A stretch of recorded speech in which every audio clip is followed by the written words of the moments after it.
Abraham Kondo Halaye. Shoot to kill the Massa. Shoot to kill our men.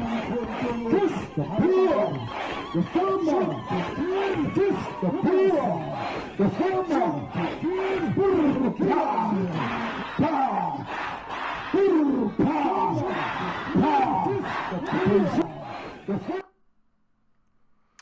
Well, good morning, everybody. It is a Saturday morning, 17th of March, 2018. I just want to say happy St. Patrick's Day, good Shabbos. How are you doing? My name is Sidney Winston. I'm also the Ashkenazi atheist. There's a whole story behind that, which I will get to in time. But I want to focus specifically today on one thing, and that is it's a story. I was in a hangout.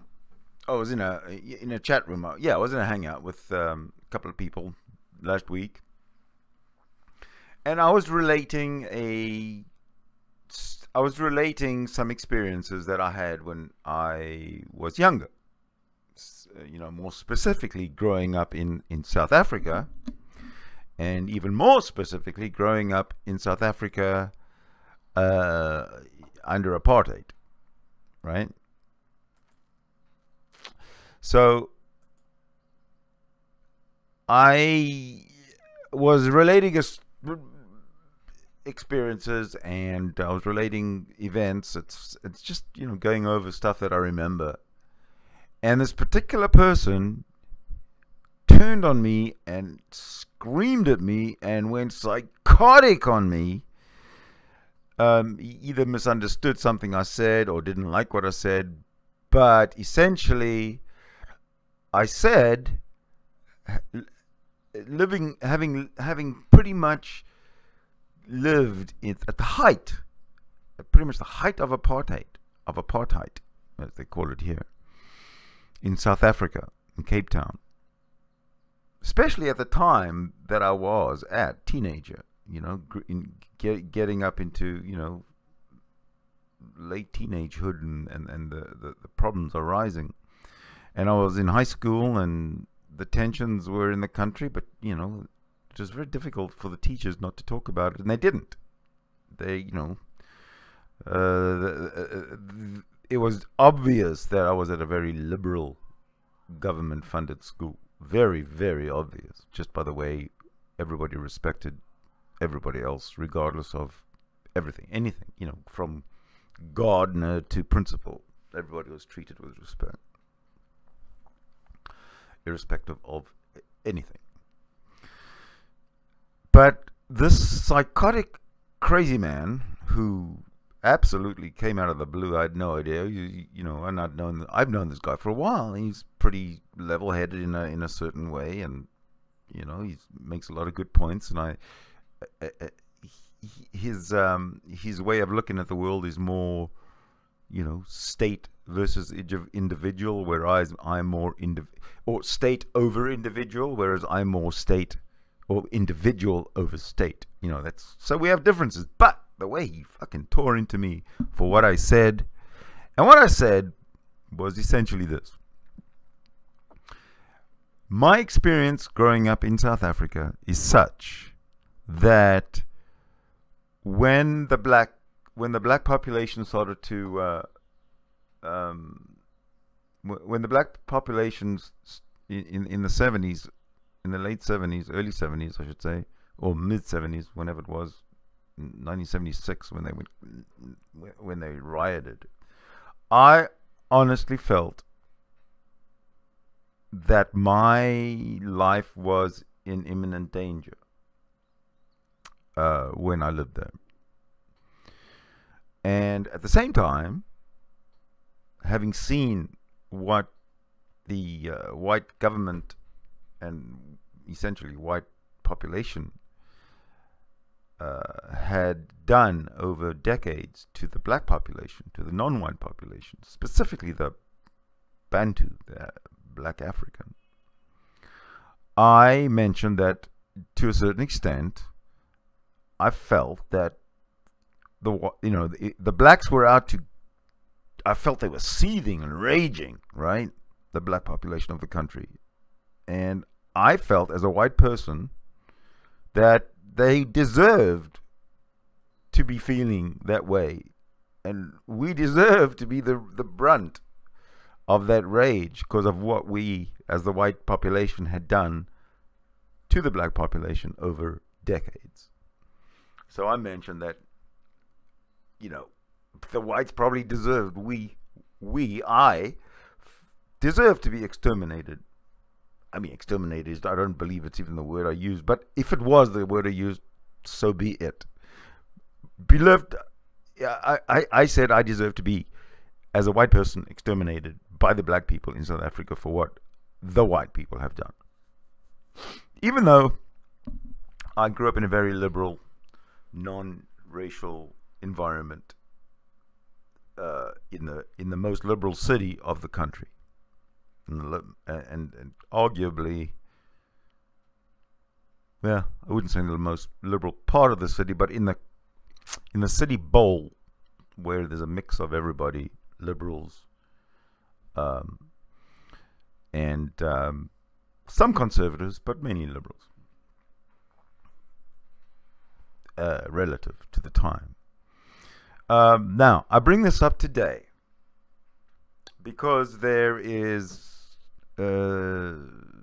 South Africa is in the news right now with the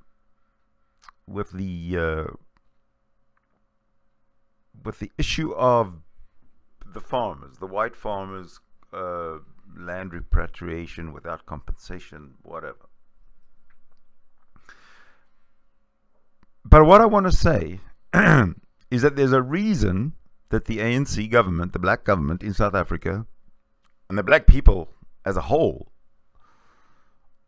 are jumping on this bandwagon. There's a reason for that, and that is because the fucking whites deserve it. And I remember when I lived in Africa, in South Africa. I want to tell you something. As an English speaker, English heritage, whatever, I hated the Afrikaner. I hated the Boer. I hated the Afrikaner just as much then as the blacks today hate the Afrikaner or the Boer for what they did. Now, I haven't lived there since I was a young, since I was a young man. But the experiences that I had with the Afrikaner, the arrogant bastard Afrikaner, I still, what, decades later, have this, I hate those bastards for what they did. For what I saw them do, not only historically, for what I saw with my own eyes, what those Afrikaner bastard, the police, the security, the business people, even the European immigrants. I want to tell you what I saw once. I was in a corner store. Now, in where I lived at the time, there's a stereotype. At the time, the corner stores in my area widely were owned by Portuguese, I think. They were like the Portuguese had corner stores, Portuguese had fish and chip shops. And I was in this No. I'm sorry. The Portuguese had the fish and chip shops. The Greeks had the corner stores. So I was in this corner store owned by Greek. And I was a little kid. I was just a really little kid. I don't know.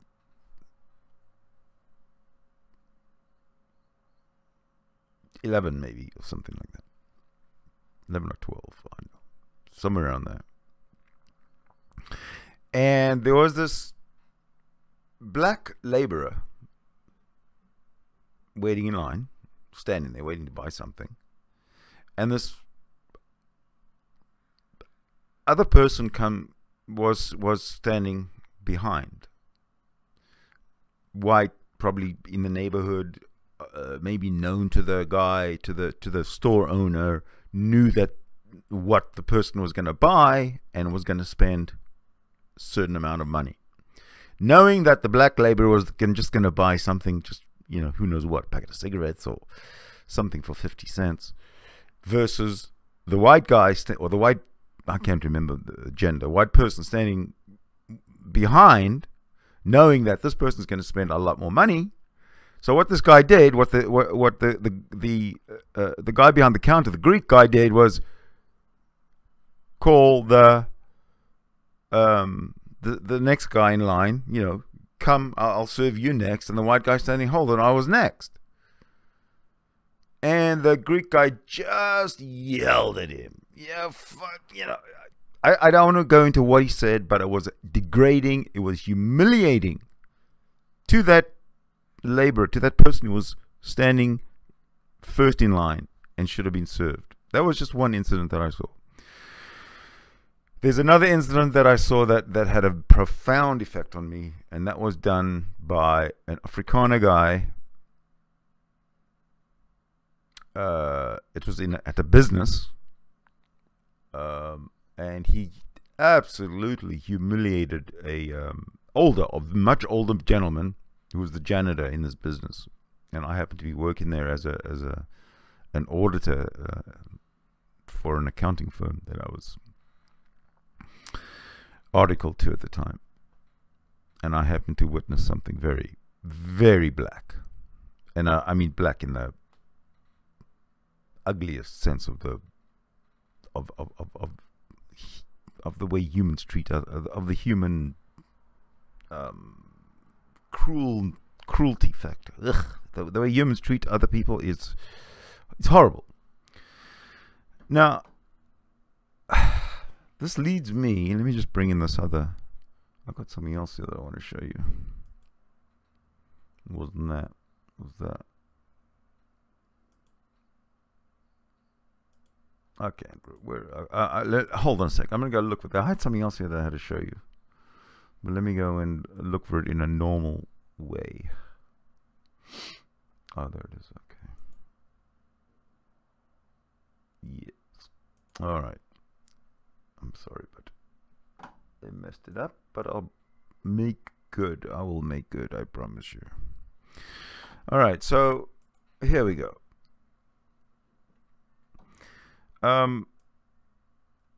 If you do a search on the internet right now for Kill the Boer, look, I get 10,500 results, right? Now that's not for nothing. Okay, look, now let me just scroll through. Yeah, Kill the Boer, blacks killing whites, kill, sing, kill, Zuma, South Africa, protesters, Mandela, Zuma, kill the Boer, kill. Okay, you get the idea, right? There's just tons of killing. Oh, look here, the Boers are leaving now. Now they're migrating to Georgia. Good luck, America. Anyway, look, oh, kill the Boer, lots of it. What's this here? Lots of racist murders. Kill the Boer. Okay, so this doesn't come out of nowhere, right? This is history. This is the result of what happens when you oppress people and you give a fuck about them and you treat them like shit for decades, and you expect them to turn around and kiss your ass. I'm sorry. I support the blacks on this one. I absolutely, on principle, support the blacks on this one. But that is not the reason for this particular broadcast. What I want to do is, I actually do want to present a documentary to you guys, and it is which one is it? It's going to be, I guess, this one here. There we go. Here's a gentleman who is going to tell you something. It's called South Africa, Europe's Unreported Future. And I'd like you to listen to this gentleman. And what he say? I haven't watched this whole. I've watched just a few minutes of it, but I haven't watched this whole the whole presentation yet. And I'm going to. I just want to just get myself out of the way. Yeah, there we go. Out of the way. Good. So let's hear what he's got to say. If we refuse to help the Afrikaners, Europe will suffer the same fate. Right. Rocking philosophy. Like many people of my generation, I grew up being taught about the injustices of South African apartheid and how Nelson Mandela was a great man. But when you truly go on a red pill journey, it's only a matter of time before that illusion is shattered, along with everything else we're told in the mainstream. The modern plight of South Africa is so bad that it has to be one of the most harrowing and stomach-churning things to learn about for any human being with a true semblance of compassion and decency, something dyed-in-the-wool leftists don't genuinely have. Thankfully, South Africa is becoming a major topic in the alternative media. Thankfully. In no small part due to the great work of Lauren Southern, who really is proving that she's so much more than a young and pretty face. Given that this topic is rightfully becoming so widely covered in the alternative media, I'm going to give a historical context for a tragedy that tells us what happens when European people are disenfranchised by left-wing racial politics. Modern narrative constantly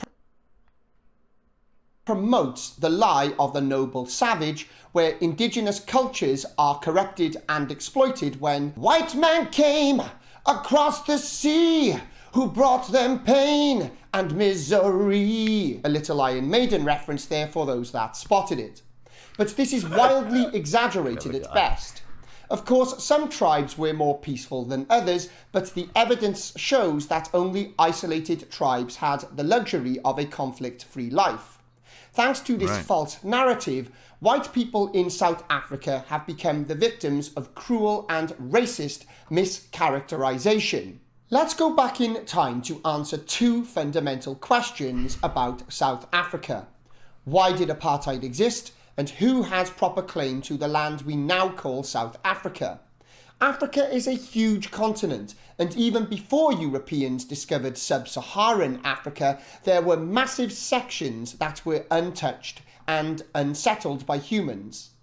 Like so many other parts of the world before Europeans arrived, Africa was made up of nomadic people who only had temporary claim to land while it was being used, subsequently abandoning it when tribes decided to move on.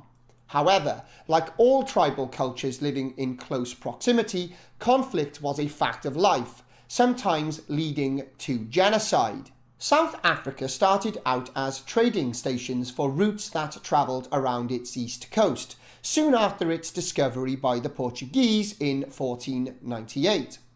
Shortly afterwards, this led to many other trading stations being founded by Europeans, and by the 17th century, Europeans settled at the Cape of South Africa, who became known as the Afrikaners. Initially, these settlers were Dutch, but later they were bolstered by French and Germans. When these settlers arrived, there were no natives, and they didn't even come into contact with any until 120 years later. Bar some scattered archaeological remains in the far northern Transvaal, there's also no evidence of black indigenous people ever being in that part of Africa. This is especially important because it's a big part of a huge modern lie, that indigenous people have a right to entire continent. This guy's got it wrong. Firstly, it's got nothing to do with who lived where and when. That's bullshit. It's got everything to do with the way the blacks were treated by the whites. That's it. It's got historical right and historical left and historical wrong. Bullshit.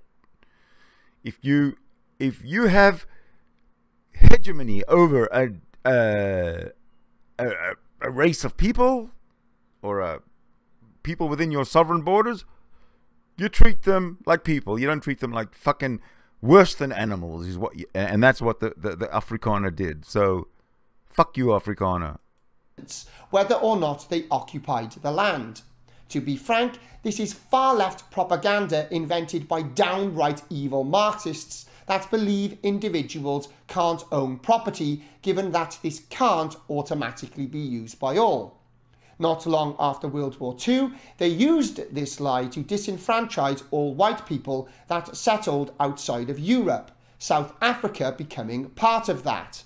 Apartheid is the other big injustice touted by virtue-signalling lefties, celebrities and politicians looking to elevate their own sense of self-importance. But this is another wildly misrepresented accusation levelled against the Afrikaners.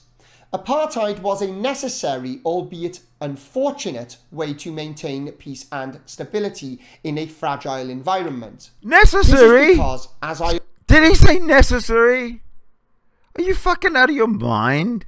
Necessary in a fragile... Alright. already said, conflict is a fact of life for tribal cultures. If this is so hard to believe, then ask yourself why black people in the United States are killing each other today in gang warfare at levels far greater than other causes, like oh so exaggerated police brutality. Few stop to consider that this might be a negative side effect of African tribalism. I mentioned earlier that this tribal culture can even lead to genocide. Perhaps this is why there were only scattered archaeological remains of people in South Africa prior to the arrival of European settlers. A well-known example of this is between 1810 and 1828, when the Zulus, led by the notorious Shaka Zulu, laid waste to large swathes of parts of present-day South Africa and Zimbabwe, slaughtering between 1 to 2 million, including women and children. These attacks led to the Swazis and Ndebeles fleeing north to Central Africa, where they originally migrated. The Sotos fled into the mountains of the country we now call Lesotho, and other smaller tribes grouped together for protection. What did this have to do with white settlers in the region? Nothing, but this is still blamed on Afrikaners and ignored by the official narrative, because it proves that peaceful black African coexistence, or Ubuntu, is a noble savage myth perpetuated by the far left. So it wasn't Afrikaners responsible for apartheid, but the genocidal actions of Shaka Zulu and the deep-rooted tribal violence of Africa, which also swept up Afrikaners too. Only later did Sir Theophilus Shepstone demarcate South Africa along these already established lines. However, it wasn't the Afrikaners that did this, but the British Empire after annexing Transvaal in 1877. The much derided Bantustans were therefore already established before its borders were officially formed, and led to peaceful coexistence among different tribal and ethnic cultures. Perhaps a day would have come when... Bullshit! What peaceful coexistence was there between different tribal cultures? I would like to know where you get that information from. Were you there? Because I was there. I didn't see any peaceful coexistence between tribal cultures at all. They had even on the in the mining on the mining in what they call the mines, the gold mines, where they have the residences for the workers. They even had different barracks, huts, whatever, for different tribes. Don't come and don't tell the world that apartheid evened things out and was a good thing. It was a leveling force. Crap! Don't listen to this guy. when apartheid may have ended voluntarily. But the harsh reality is that these things cannot be forced, no matter what utopian ideal you may be seeking. As we can see, black people have no special claim to South Africa, and apartheid is certainly not something you can blame on Afrikaners. In hindsight, however, we most certainly can see how necessary apartheid was. You most certainly can blame apartheid on Afrikaners. You can specifically blame apartheid on Dr. Hendrik Verwoerd. Now, Dr. Hendrik Verwoerd was the Prime Minister of South Africa in the, I don't know, 1958, I think he came into power. And when I was 9 years old, listen to this, I think I was 9. I was 9 years old. And I didn't like the guy because you know, from a very young age, I was introduced to the horrors of apartheid, and I hated it. Anyway, I was a kid, right? And I was at school when Verwoerd got murdered or got assassinated by some guy. Yeah. And I was happy. I was so fucking happy. But and I think for kids, basically, I don't know if, you know, when you're 9 years old, what does everybody know? But I was happy. But the teacher, she didn't like it at all. It was a Jewish school that I was at, you know, mind you. And she was, no, you don't celebrate, you don't celebrate the murder of a prime minister. You know, even though he was a fucking Nazi. You know, you don't celebrate the murder. And yeah, so that was suppressed. You know, happiness and celebration of the murder of a Nazi, which is exactly what he was. Verwoerd in 1967. No. Yes, 1967. I remember it well. It was a good day. When I went home, celebrated, my mother put me in my place as well. The police will get you. So they threaten. Now this guy is actually defending apartheid. Wow, go for it. Let's see what he's got about 4 minutes left to make his point, and he hasn't made a very good one yet. In minimising violence in South Africa, particularly since crime soared once it came to an end. Today, South Africa is one of the rape and murder capitals of the world. Bear in mind that official figures underreport crime due to corruption, but this can't hide the truth on the ground that's increasingly coming to the attention of the world. That said, official statistics put murder at around 50 per day, although some think this could be double, which would be the equivalent of a war zone. Well, so let me tell you that since the ANC has taken over the government, in 1994, that's now 2018, that's like 24 years ago, they haven't exactly made life very simple for their own people, have they? Are you not aware, sir, of the rampant rape of the treasury of South Africa over the last 24 years by those that were elected to serve the people of South Africa? South Africa has a constitution which protects human rights. Dude, you need to get yourself an education. You are so biased that that you're a good advert for why the Afrikaner is wrong. Rape statistics are also hard to officially establish because so few are reported. However, estimates put this at around 500,000 per year, with some of the... Excuse me. So few rapes are reported. Okay, so few rapes are reported that they can figure out what the real thing is. But estimates are that there's 500,000 a year. Maybe the reason that so few rapes are reported, and you claim 500,000, but the reason maybe that so few are reported is because maybe so few actually occur. I mean, the difference between so few reported and 500,000 estimated, it just leaves me thinking. It's got to leave you thinking as well. Highest incidences of children and babies included as victims. The most disturbing and tragic part of the modern state of South Africa is the treatment of the Boers, the farming descendants of the original Afrikaners.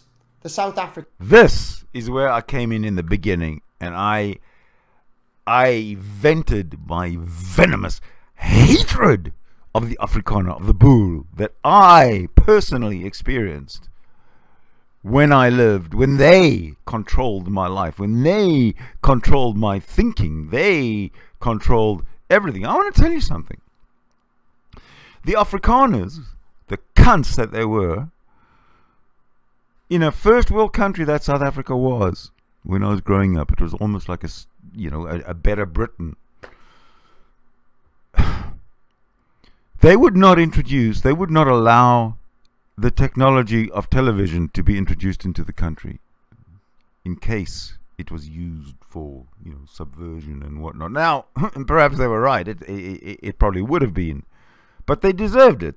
They absolutely deserved it. The apartheid regime, the police state of apartheid, was ultra brutal. Very, very, very brutal. You guys have no idea. And if you weren't there, like this guy wasn't, obviously, he doesn't have a clue. If you weren't there, you don't know. African government under the ruling ANC are now taking steps to expropriate Boer land without compensation under the false premise that they took the best land under apartheid.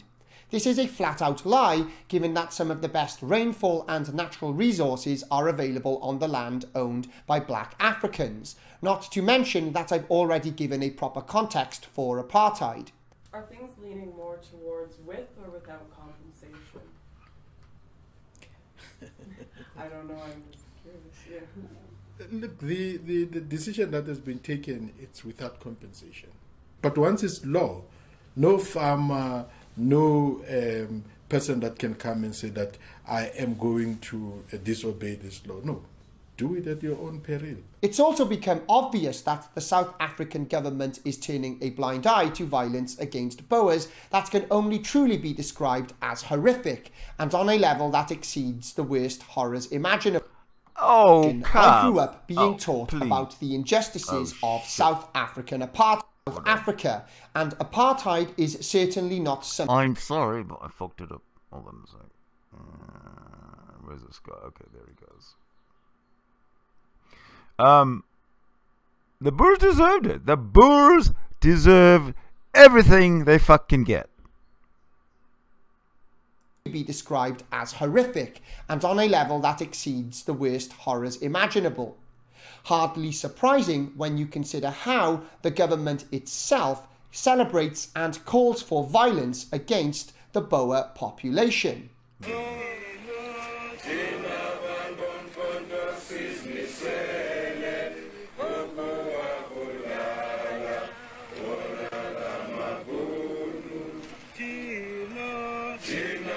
Dude, there's a white standing right there singing the same song. It could be Joe Slovo, I don't know, but it's what the fuck? What are you complaining about? There's one white man, there's one black man, they're both saying kill the farmer, or kill the whatever they're doing there. I don't know what MK is, but no, I don't know what MK is. But like, you weren't there, dude. You just weren't there.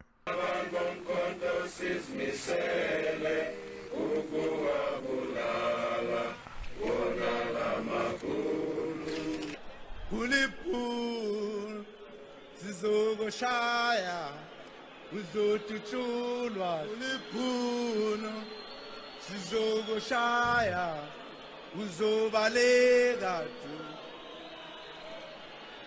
Like, people have been patient enough. We are of the view that we have to fight in order to attain freedom as the black majority in this country. And the fight has to be located in taking back the land and expropriating back into the people, in seizing the means of production and expropriating everything, or rather redistributing everything equally. If there's one reason... Okay, that was Marxist bullshit. Absolutely. I agree. Bullshit. That lady was full of it. Why the treatment of the Afrikaners isn't being reported by the mainstream media, it's this. The left doesn't want you to know what happens when Europeans are disenfranchised in their own countries. If we therefore turn a blind eye to this, don't be surprised when it becomes the fate of Europe. This is Rocking Mystery. Over and out. Over and out, buddy. Okay, that was a Rocky Mystery. Okay, so in case you haven't noticed, actually, I haven't even introduced it.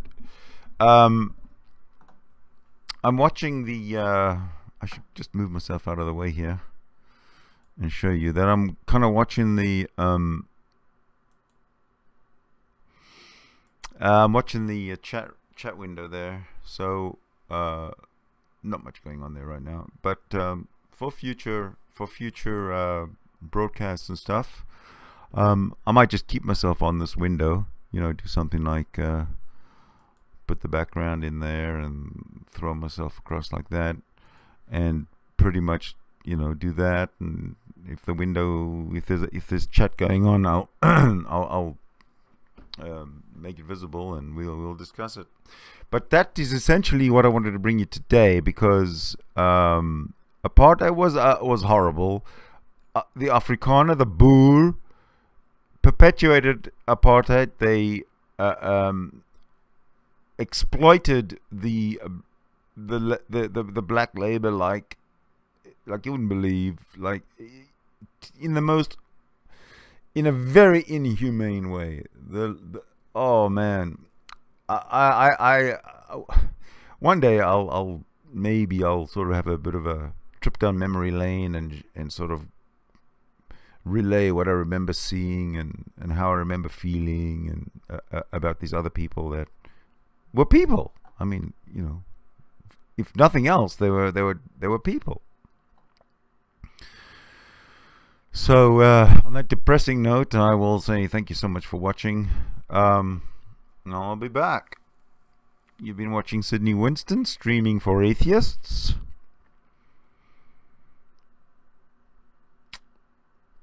Please share, please subscribe. Thank you very much.